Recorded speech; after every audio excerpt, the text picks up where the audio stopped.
Palm can't continue down the track that we're continuing. High unemployment rate, low self-esteem, the social problems are massive, and you get up 8 o'clock in the morning and a lot of young people haven't got jobs to go to. So we need to turn it around and create at least some type of an industry here on Palm.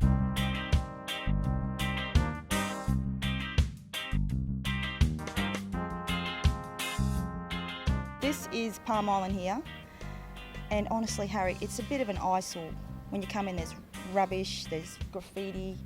You know, tourists aren't going to want to come and see that. Not all of Palm Island, but most of the people that I talk to, they rather not see tourism at this time, but I think they should do the right thing and consult with the community. Talk to some of the elders and they see it as invasion of their land. And that's why some of the elders are really against this tourism.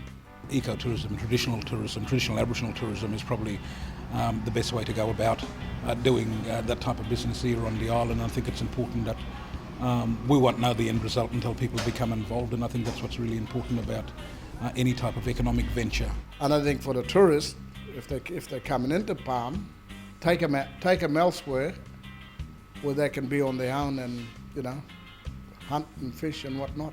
But, you know, don't sort of let them come to the island and invade our privacy. So that's your strategy of keeping away from the tourists, away from the main community people, and you know, yeah, stay to that side of the island. This is my side of the island. That's right, and I think the elders probably more comfortable with it than to see them actually come off the boat and see a lot of tourists walk around and somebody will hit the panic button. The elders will say, "Oh, we've got a lot of tourists here, and you know what next they're going to do? They're going to buy a land up or whatnot." I think at the end of the day is that we need to also ask the young people in the community what they want, because it's about their future. And I know there's a lot of angst against the older people in our community and saying they don't want that to happen here on Palm. But, you know, I say to a lot of the old people, you know, you've had your go. It's now for the young people to create a future for themselves. We need to now act and put our ownership on tourism. Also, with tourism, it'll generate income within the community. If we don't, then the government's going to definitely put their stamp on it, and that's the last thing that people from the community or community members that's the last thing they'd want. Palm does have a lot of potential, so, you know, we've got the outer islands, not only just the outer islands, but with Palm itself, it's beautiful. For example, you've got Orpheus, that used to be owned once upon a time by Palm Island, now it isn't. And, you know, there's a multi-million-dollar resort there, and the famous like Whoopi Goldberg, Tommy Lee Jones, those type of actors have been there, famous people. So yeah, Palm has that potential, so we definitely need to put our stamp on it. We're better than Magnetic Island, we're better than the Gold Coast, and we're better than the Torres Straits. So certainly we're closest to the Great Barrier Reef, we're closest to a major regional centre where there's international airports, and I think we can offer the Aboriginal unique experience other than Central Australia. There's a lot of people here that actually never been trained in tourism. I mean, hospitality, yeah, there's few people who've been trained in hospitality, but not in this tourism side of it. Don't set people up to fail.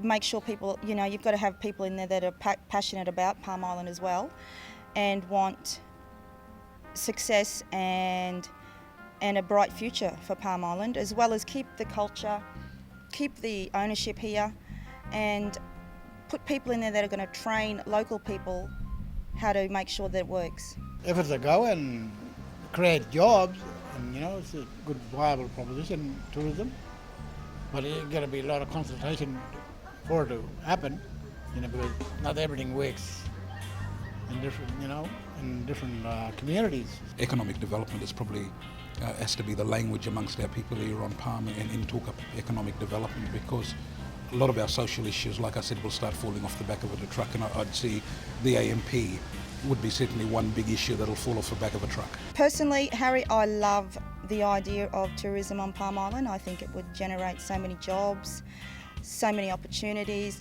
show anybody that wants to come here how lovely Palm Island is, and it's not as bad as it's portrayed in the media. The history of Palm is sad, and I think it's important to understand that while we've had a lot of that sadness and a lot of the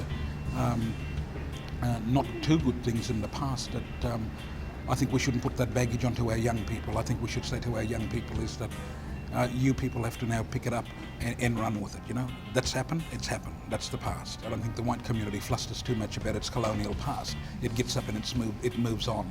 And I think that's what we need to do for Palm, is say, if that can happen in a normal mainstream community, then we think we can do it ourselves with our young people. When after you get up, set up, you know, the positives that will come out of it, and probably, you know, be a goer.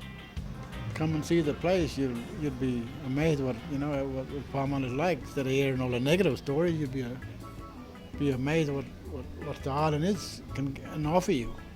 You know, I don't think we need a lot of big infrastructure like the Gold Coast has got and like Hamilton Island's got and things like that. I think if we start looking at big injection of major infrastructure, then it'll spoil our environment, and we don't want that to happen. I wake up every morning and I get to look at a beautiful view. Who wouldn't be, wanting to wake up to that?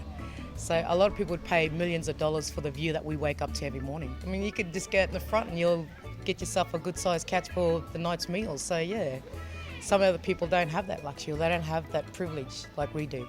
Well, my way of thinking is, let's look after our people first, then go down the track of tourism. That's local knowledge. I'm Harry Rubin from Palm Island.